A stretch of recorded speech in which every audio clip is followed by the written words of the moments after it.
नमस्कार। आज के लेक्चर में मैं आप लोगों को osmosis, turgor pressure, osmotic pressure उनके बारे में बताऊंगी। Osmosis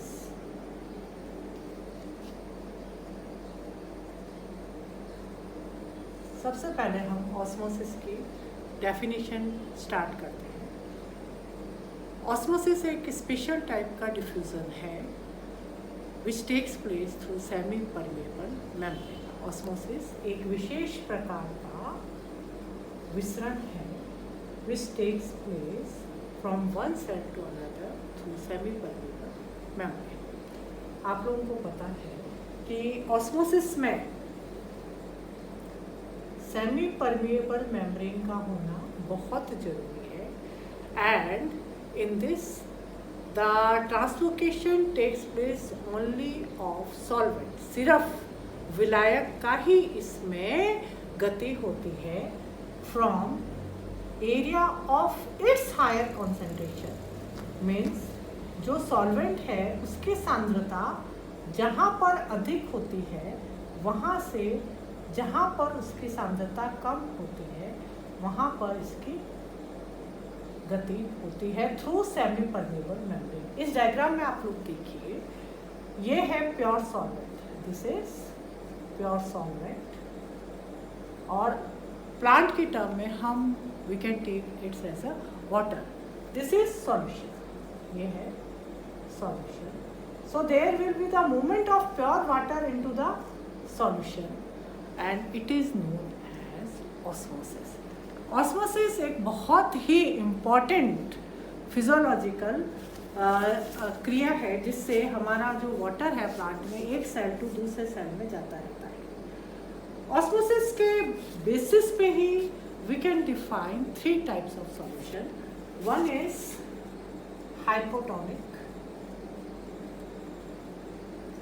second is hypertonic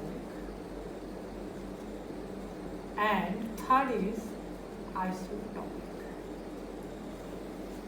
hypotonic solution वह सॉल्यूशन होता है जिसके कॉन्सेंट्रेशन दूसरे सॉल्यूशन के मुकाबले कम होती है। दैट मीन्स अगर हम कॉन्सेंट्रेशन पे लें, सॉल्यूशन के कॉन्सेंट्रेशन पे लें तो हाइपोटोनिक सॉल्यूशन की कॉन्सेंट्रेशन कम होगी, but in hypotonic solution the amount of solvent will be more.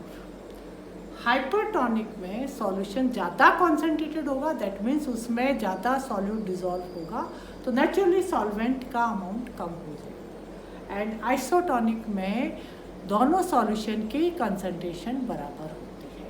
तो हाइपोटोनिक, हाइपरटोनिक एंड आइसोटोनिक, ये जो 3 सॉल्यूशन है एक्चुअल में ये कंपेरेटिव टर्म है, दूसरे सॉल्यूशन से आप इसको कंपेयर करें। But in case of osmosis the movement of solvent always takes place from hypotonic to hypertonic solution. Hypotonic, hypertonic and isotonic जो कि हमने सॉल्यूशन कंसंट्रेशन पे इनको डिफाइन किया है, ये टोटली करेक्ट नहीं है। Why it is not correct? Because अगर हम 2 सेम कंसंट्रेशन के सॉल्यूशन लेते हैं, one is electrolyte and second is non electrolyte, तो इलेक्ट्रोलाइट में आप लोगों को पता है कि the solution will ionised, solution ionised हो जाएगा, तो उस समय नंबर ऑफ आयंस के नंबर ज़्यादा होने से उसका ऑस्मोटिक प्रेशर ज़्यादा हो जाएगा। सो अगर आप on the basis of osmotic pressure पे डिफाइन करना चाहते हैं तो हाइपोटोनिक सॉल्यूशन वो सॉल्यूशन होता है जिसका ऑस्मोटिक प्रेशर कम होता है, हाइपरटोनिक सॉल्यूशन वो सॉल्यूशन होता है जिसका ऑस्मोटिक प्रेशर ज़्यादा होता है, एंड आइसोटोनिक सॉल्यूशन में दोनों का ऑस्मोटिक प्रेशर सेम होता है। Now what do you mean by osmotic pressure? अब आप देखिए, हम इसी ही डायग्राम को ही कंसिडर करते हैं कि अगर हम इसमें देखें तो आप लोगों को पता है कि जो प्योर सॉल्वेंट है वो सॉल्यूशन की तरफ जाएगा, तो जैसे ये आएगा तो अगर हम यहाँ पर एक प्रेशर लगाएं लाइक दिस, ये प्रेशर लगा रहे हैं, दिस इज एक्सटर्नल प्रेशर, ये प्रेशर हम इतना लगाए कि ये प्योर सॉल्वेंट इसमें नहीं हो पाए. सो the pressure which must be applied to solution so that it stop the entry of pure solvent into it is known as osmotic pressure. इसको हम क्या कहते हैं? osmotic pressure. सॉल्यूशन पर लगाया गया वह ताप जिससे प्योर सॉल्वेंट इसमें एंटर नहीं कर सके उसको हम ऑस्मोटिक प्रेशर कहते हैं. ऑस्मोटिक प्रेशर बहुत ही इंपॉर्टेंट टर्म है. जैसे जैसे हम सॉल्यूट बढ़ाएंगे, अगर हम इसमें सॉल्यूट बढ़ाते जाएं तो उसका ऑस्मोटिक प्रेशर बढ़ता जाएगा. आप देखिए, अगर हम प्लांट्स में देखें ऑस्मोटिक प्रेशर के सीक्वेंस, तो हेलोफाइट्स का ऑस्मोटिक प्रेशर सबसे ज़्यादा होता है. हेलोफाइट्स के बाद ऑस्मोटिक प्रेशर कम होता है, that is ज़ीरोफाइट्स. ज़ीरोफाइट्स के बाद कम होता है मीज़ोफाइट्स, और मीज़ोफाइट्स के बाद कम होता है हाइड्रोफाइट्स का. सो मैक्सिमम जो प्रेशर ऑस्मोटिक प्रेशर होता है हेलोफाइट्स. क्योंकि इनकी सेल में डिजॉल्व सॉल्ट्स होते हैं. उससे कम ज़ीरोफाइट्स का होता है, उससे कम मीज़ोफाइट्स का होता है, उससे कम हाइड्रोफाइट्स का होता है. ऑस्मोटिक प्रेशर अगर हमें किसी सेल का पता लगाना होता है तो it can be measured by van't house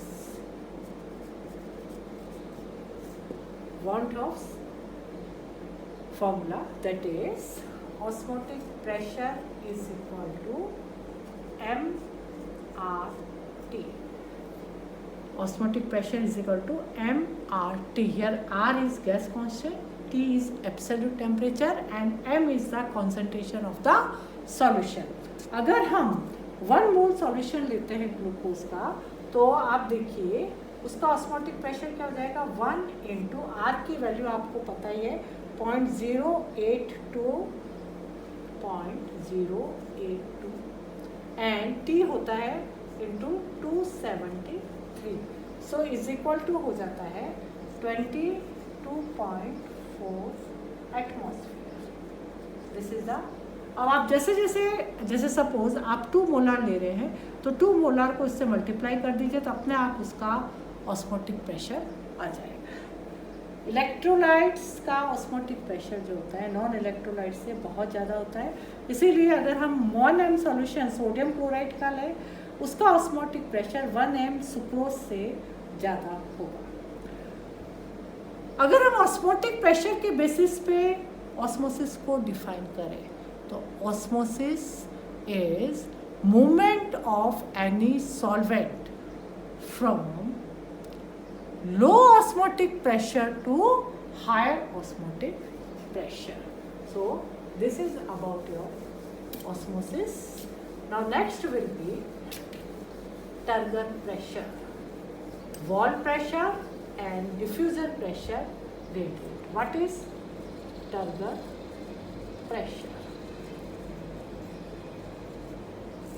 turgor pressure के लिए we have to take a confined system. Confined system का मतलब होता है वो सिस्टम जिसके चारों ओर किसी भी तरह की वॉल होती है. Suppose we consider our plant cell. जैसे हम एक प्लांट सेल को कंसिडर करते हैं.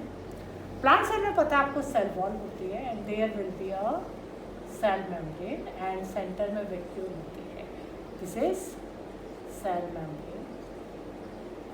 This is tonoplast. And this is cell wall. एक चीज़ आप लोग हमेशा क्लियर रखिए, turgor pressure is present only in confined system या परिबद्ध तंत्र में टर्गर प्रेशर होता है.